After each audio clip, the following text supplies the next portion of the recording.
Welcome to Samba Samba. Enjoy the video. You begin by opening the workbook file and locating the worksheet tabs. Think file versus page. Once opened, verify the file type. XLSX versus XLSM matters for macros. Now identify which worksheets contain raw data, calculations, or charts.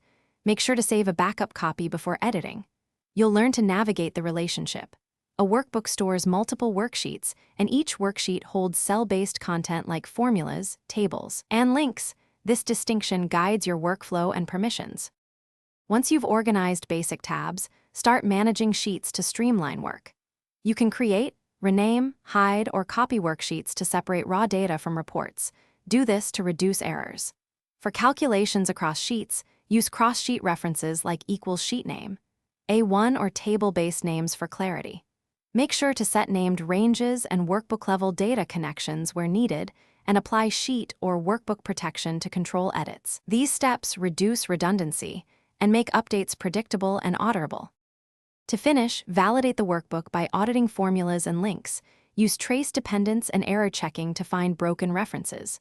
Once done, save version copies and export specific worksheets to separate files if sharing is required. Make sure to lock sensitive worksheets or set workbook passwords for security. If something goes wrong, like a #ref or wrong value, check sheet names, range references, and that Excel's calculation mode is set to automatic. Correcting one of those usually restores expected results. Thanks for watching. Consider subscribing if we helped you.